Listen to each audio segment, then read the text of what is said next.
Okay, so welcome to the next episode of the Path Less Chosen pod, the podcast showing you the careers they don't teach you about in school. I'm Jamie. I'm Sol. So today's guest is Maddy Wright, who I was introduced to at a pub, and she introduced herself as a literary agent, and I was very confused as to what exactly that meant. But the more she told me about it, the more I thought we've definitely got to get this girl on the podcast. So I'm very excited to chat to her about it today. She's going to tell us a little bit more exactly as to what it is. I know she works a lot in film, in stage, in arts and entertainment. So it's going to be a very interesting career to chat about. I'm sure she's going to have lots of great messages about how she got into it. Anything you're particularly looking forward to here, Sol? Yeah, I mean, obviously, I've learned a bit about the whole agency side through you and fascinated in that, but had absolutely no idea that there was any sort of agents involved in the arts, music, and film world. So, yeah, gonna be interesting to know about that, and also what was her actual passion for that made her kind of seek out that sort of profession. So, yeah, looking forward to it all, and let's get her on. Okay, Maddie, thank you so much for joining us. I think probably an obvious place to start. The majority of people that might see your job title will be what the hell is a literary agent. So let's start with that. Do you want to explain exactly what the job title means and what you do? Yes, yes. Hey, hi. So nice to be on the podcast. Thank you guys. So I am a literary agent's assistant, and what that means is I work for an agency that represents writers, directors, actors, producers, other talent in film, television, and the stage. And in the literary department, we represent the writers and director side of it. And we are responsible for a group of clients, and we look after their work and their careers. We negotiate deals for them, get them jobs, and it's essentially helping look after the jobs that they're doing and their rights and freedoms and creative freedoms within that. So I love the job because you wear so many different hats. You're speaking directly with clients and checking in with what they want and how they're feeling about things. You're communicating with producers. You're reading lots of samples, lots of scripts.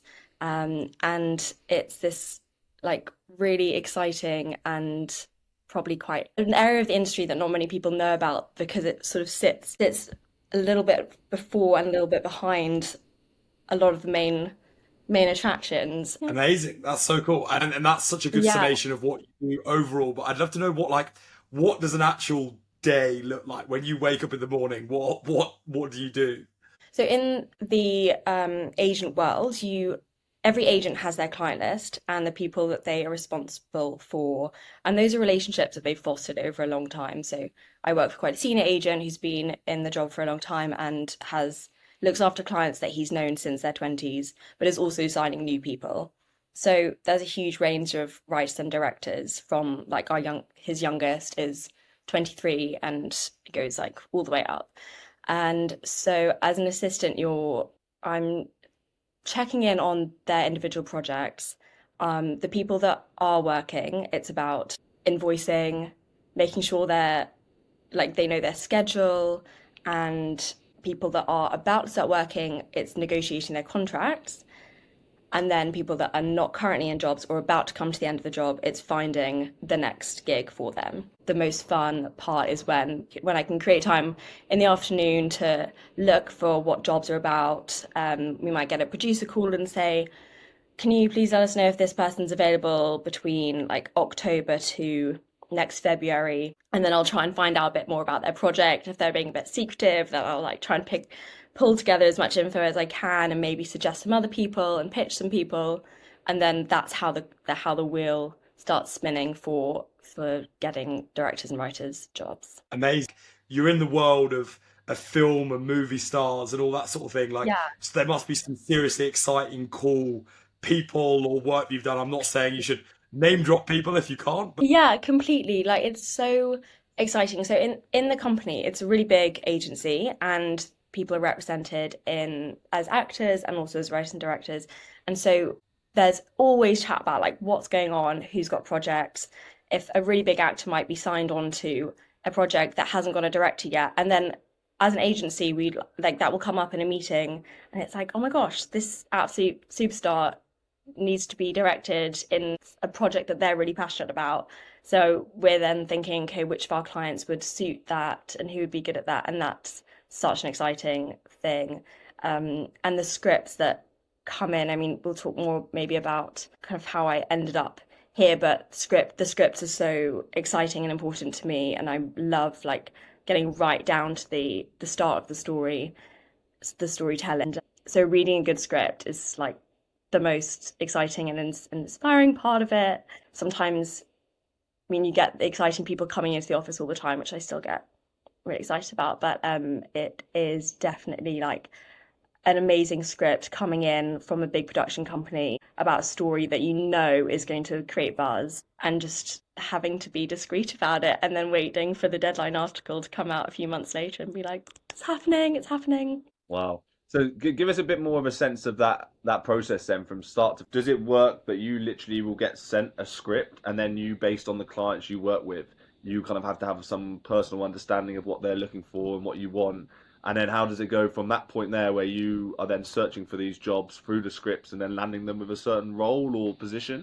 Yeah, I think probably something that would have been useful for me to have said earlier was how much this job is about matchmaking and connecting the dots and like putting the right people in the right rooms together so that they can create and connect together. And so a film or a series could come about by like a production company or producer having an idea or some, we call it IP, where a production company might have acquired or bought some. That could be a book, a news article, a podcast, and then they're looking to develop it. And if we can set up the right meetings, get clients to meet those people or talk with them ourselves, and then pass that information on to clients, and that's something that people can connect with and develop together. So sometimes the inception is like literally right from the beginning, but then sometimes it will be a writer might write a script on spec without being paid and then sell it, or might be commissioned to write something based on an idea that they've spoken about with a company, and then adaptations happen, or it's like second, third, fourth series, and there are open director assignments where you have to think, okay, this show that's going into its second series, like we know the tone, we know that this director is really passionate about like hard-hitting dramas, or really wants to get involved in like a female-led thriller, or has an amazing comedic tone, and wants to explore that with a streamer, blah blah blah. And so kind of pulling together the right people, pitching them, and getting those conversations going. It really Yeah. happens in so many different ways, but those kind of three main ways that people end up getting jobs on various shows and films. Films take so much longer, like years and years and years and years, but shows can happen quite quickly. Okay, cool. And obviously you say that like the matchmaking part, right? How of someone of with the greatest respect, your age and our age, you got into a position where you're matchmaking people. So from my role at the moment, I, as an assistant, like run everything to an extent. I will check in with my boss, and if I have particular ideas, he's a really supportive and encouraging person. He'll be like, that's a great idea. That one, maybe actually I would introduce these people instead. But a lot of it is working together. And, when you, as an agent's assistant, work so directly from one person, like a lot of the time you're following their lead, and they'll do introductions, and then you're kind of tying the bows. But it's something, I think it's a huge part of the industry throughout. And when starting off, it's like you meet people, and if you connect, then that's wonderful. And if you think that they'll get on with other people or have interesting ways of collaborating, then you can make those introductions, and that all kind of comes around. And around it's a really positive feedback loop. And so that nature, the sort of, yeah, that part of the industry, I think I've seen come up again and again. And I think that it's a really fundamental part, like how it all keeps going. Yeah, one thing I want to touch on that you said there before, just asking a little bit more on the whole networking and how that works in the film and arts industry, is you mentioned you go to your boss with ideas. Is that something that is part of your role? Like, is your role to have a bit of a creative brain and think about what might work well? And is that a way of progressing in the industry as well? So talk us through a little bit about like what are these ideas and how come you're in a position where you're thinking of them to take to your boss? Totally. I mean, he in particular is really encouraging of having open conversations and like listening to ideas. And so it might be something like a show that's looking for a director.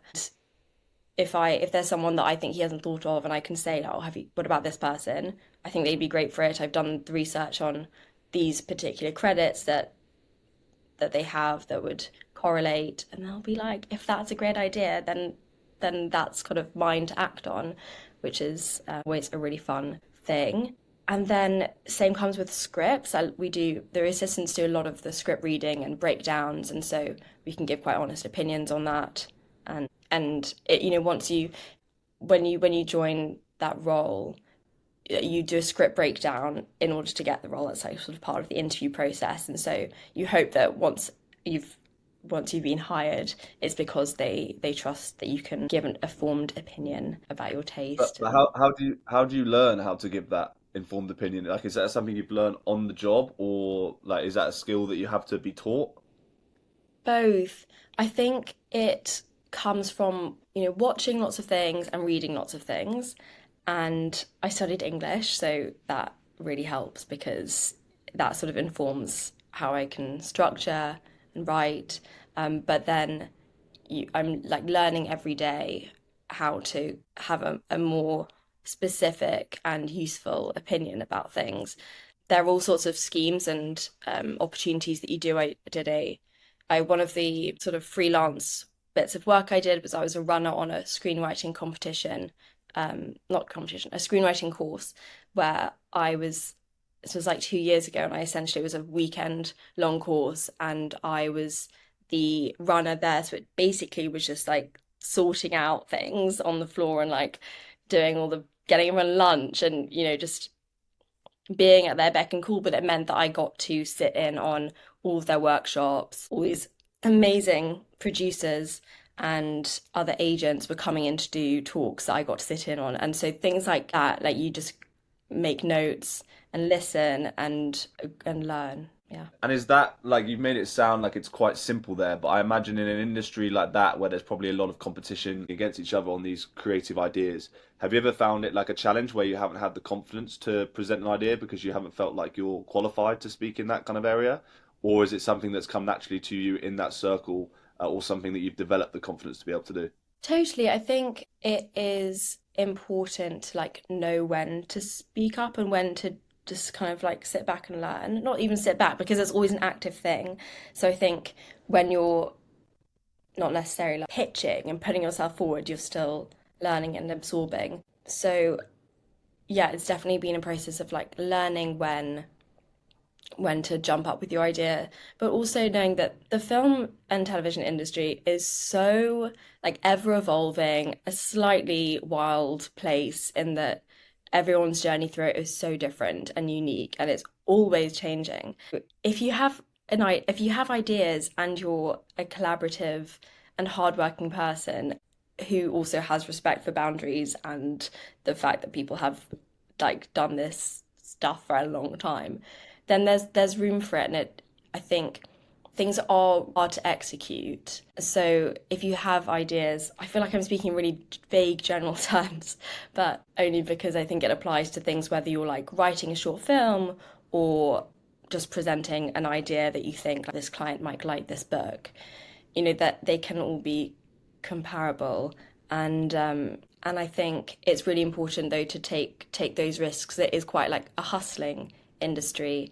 If you don't create the opportunities, and if you don't, then they won't necessarily present themselves to you. And literally on that, how have you gone and created opportunities? What are the ways that you've or have seen people create opportunities that you're like, that's amazing, why don't I try this? Yeah, I have met through over the like sort of last 3 years, I guess, met some really wonderful, very cool people that have shown me how important it is to pull up your own chair at the table. I met someone at a networking event like 2 years ago who had essentially done a pitch deck for a job that she felt that didn't exist at her company. So she was in a role at her company and was like, I can see that you need someone in this particular role, and I think I would be really good at that. And so she sort of like asked if she could speak to them and brought this whole pitch deck, and then they created their role for her. And hearing her do that, I was like, oh, that is so cool. And it just was such a flag to like keep your eyes open. And if you feel really passionate about something, like you need to go get it. But in terms of the opportunities that I have created, a lot of it, because there are so many different ways to get into the industry, and I knew absolutely nothing about it before I got going. It has been so much of doing a job, learning, asking people, and then finding the next step.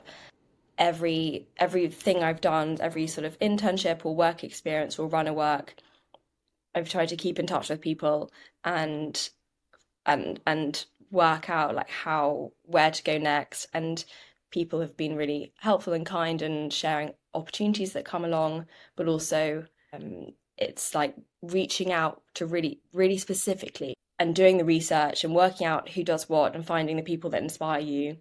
And the jobs that I've had that have been the most exciting to me have been ones where I've been like, oh, I love what this person does. I'm going to reach out to them directly and let them know that I'm really inspired by that and that I'm available and would be really willing to just get stuck in and learn in the right places and with the right people, and being ready to do some like boring work as well, because you know that actually it is exciting, and if you're willing to just get stuck in, then the really great exciting things come. Yeah, yeah, no, I love that. I think there's a couple of really important messages in there, and I think like listening to you, I'm relating it a lot back to like my own personal situation in like the sports side of things. I could massively relate to the whole doing like boring work or working for free just at the start, because that's the kind of sacrifice you have to make to kind of get into that. I found it interesting that you said like you have to pull up your own chair at the table. You know, you've got to take that action, but actually that people have been quite like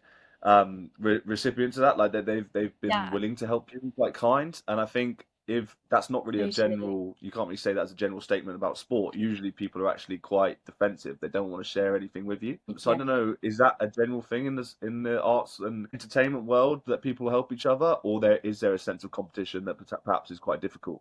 I mean, there definitely is that competitive sense to it because there are quite few jobs, and definitely quite few jobs advertised. So many things are taken without ever going onto like LinkedIn or the websites and stuff.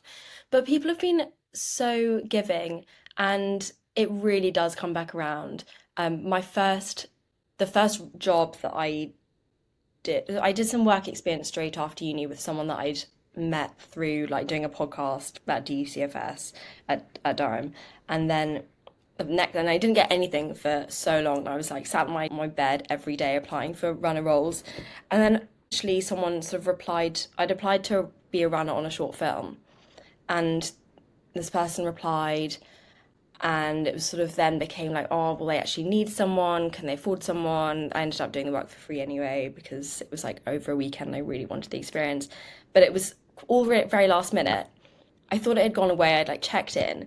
And then I was literally going to a dinner and like on my way to the tube, sort of 7 p.m. when suddenly they're like, okay, yeah, we do need you. Can you please be in Clerkenwell for like 5 a.m. tomorrow morning? I was like, my God. But yes, of course, absolutely. We'll be there. And then it was the best time ever. I learned so much. I was completely thrown in the deep end. I remember getting there, having never been on a set ever. I had no idea what roles there were. I was like Googling it all on the way. And someone threw a box and was like, can you mic everyone up? Like, sure, eek, find out how to do this.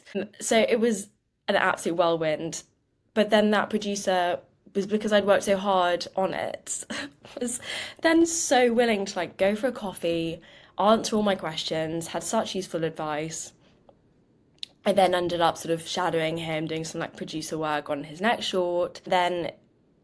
And now we like stay in touch, and sometimes he asks me questions like, oh, could you let me know who represents this person or any advice on this and blah blah, and I still go to him for help and questions always. So that's what I mean in the sense of people being willing to help, because it like it becomes quite a mutual relationship and also gets passed down as well. Like now, if someone reached out to ask if like to go take me for coffee to ask questions, like even though I know that I'm very much at the start of my career and have a lot to learn, there are a few bits that I can share, and I'm like absolutely willing to pass that on. And so interesting. You touched on your journey there, but we've not actually spoken to how you really got to where you are now. Where to begin? I knew that I wanted to work in like quote unquote storytelling, which I know sounds really cheesy, but I mean it. Like that is, I just knew that that's what I wanted to do, but I didn't know what that was going to look like. Can I just ask very quickly, how did you know that you wanted to do that?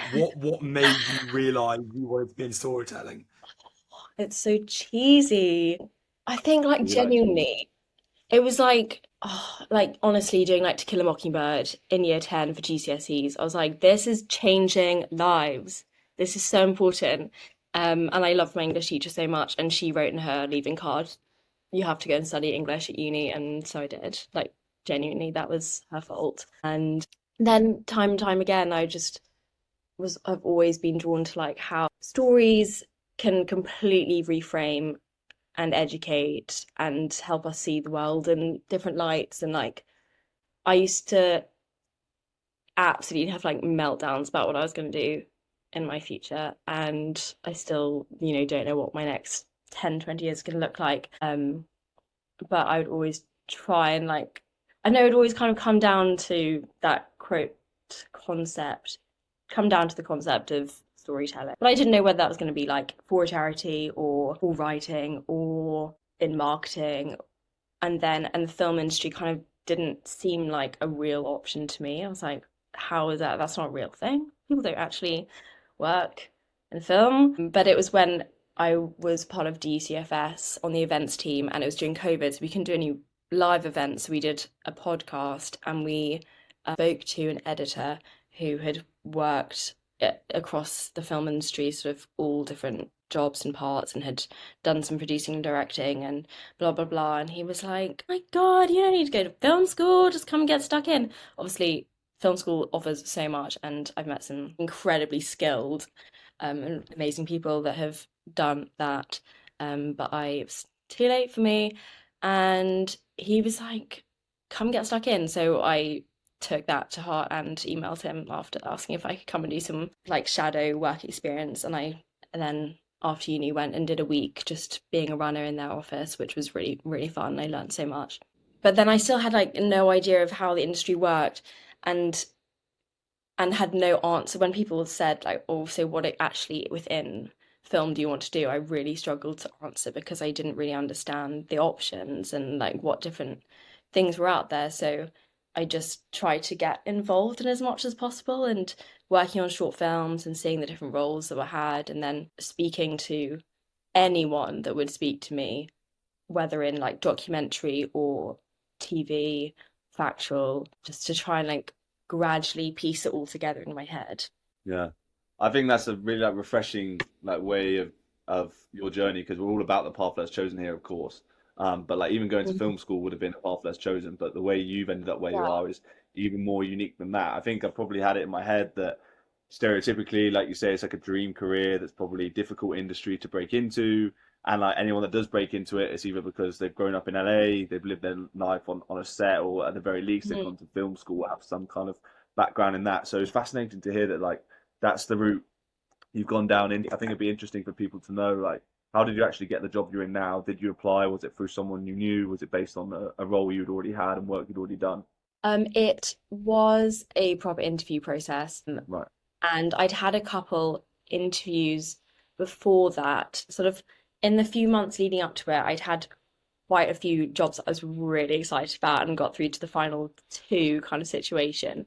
And that every Right. time you're like, oh my God, like knife to the heart, this is so gutting. But this one, I it was someone that I'd spoken, it was actually someone I'd been put in touch with to speak to. Like I had mentioned that I was really interested in agenting and I didn't know anything about it. And then someone was like, oh, I've met recently this person who's an agent. I'm sure they'd be willing to chat. So it was that kind of thing happening again. Texted them, introduced myself, asked if I could have 15 minutes with them. And then like a month later, they texted saying, "Oh, I heard this agent's looking for a assistant." So I wouldn't have heard about the job if they hadn't, and it was like on the website and open. I just hadn't seen it. So that's how I applied, and then I had like 3 interviews and did a script breakdown, which is when you read a script and then do like a summary and a bit of analysis and a bit of opinion.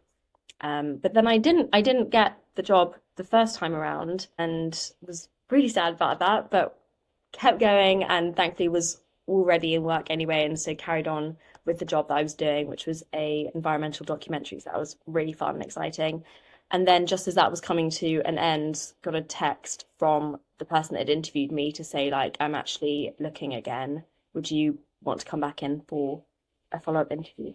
So I went back in and then got the job that time, which I think was just a really nice example of like timing, doing its thing, trusting the process. And yeah, things all worked out really nicely there.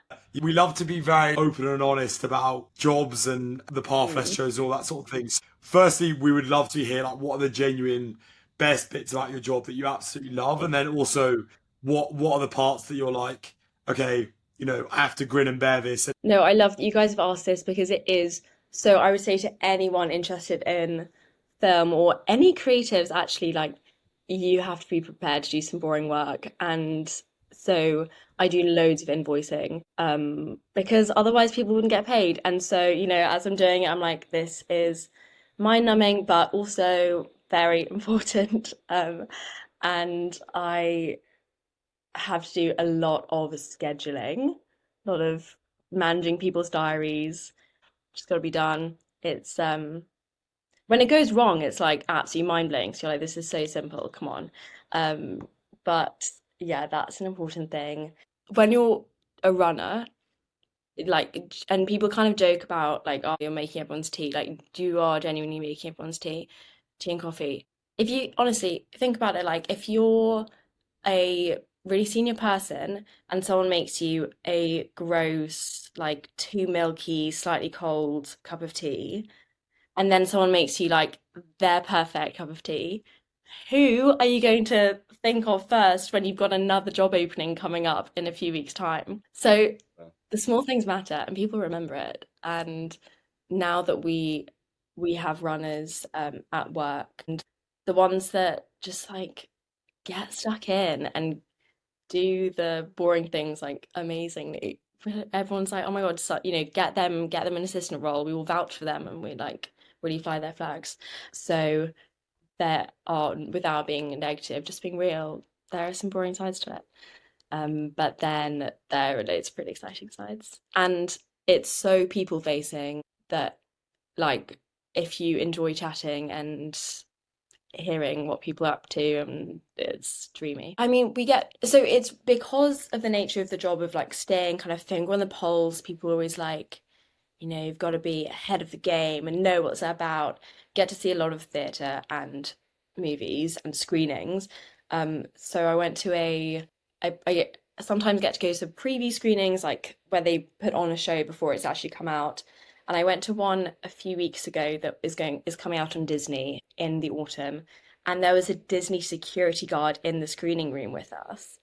It was wild. We all sat there like at 9 o'clock we all sat there at 9 o'clock in the morning, and this big security guard was like in the corner watching everyone. And if anyone got their phone out, they like stormed over and snatched it away. And went to another preview screening for a client that we have who did actually it's called We Are Lady Parts. I think I can say that. It's called We Are Lady Parts. It's out on TV. It's amazing. It's one of the best things I've seen on TV for a long time. Channel 4 hosted a preview screening of that with a Q&A with all the cast and like things like that. It was so exciting, and getting to see and chat to the clients and chat to the actors, and they're all like so passionate about it. I love it so much. Yeah, it's very cool, very cool. What does it look like for you in the next like 5, 10 years? Is there career progression within the agency, or do you look to do something else, more red carpets, more glamorous, or does it get more stressful and harder? I think the red carpets and the glamour come with the stress, so that's like they come hand in hand. The future, the agency has really good sort of career progression and room for growth, because the progression from where I am now is like you learn more about contracts and the deals that are done, and therefore there is basically a lot of room to grow and keep learning about that, and then have more autonomy with the clients and have quite individual relationships with clients and be like the responsible person for getting them their jobs. And then eventually people start signing their own clients kind of like a couple years in, depending on how much graft they've got and how much they want to do that.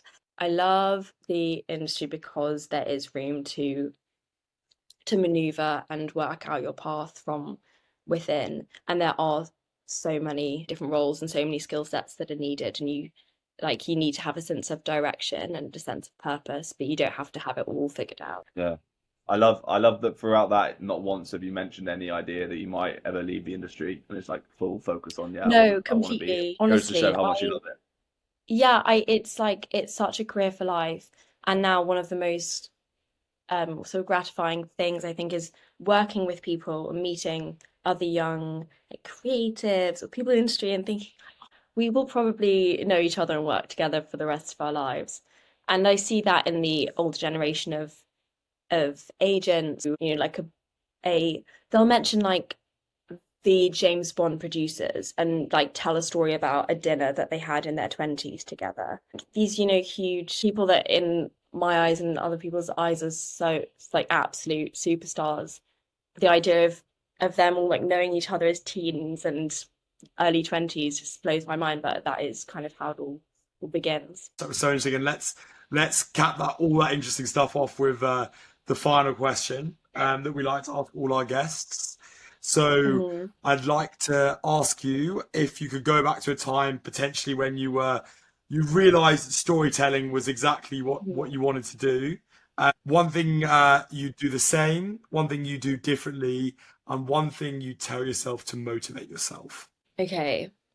One thing I would have done different, like right at the beginning and through my teens and during university, would have been to watch and read even more, because I love it and that is why I want to work where I do.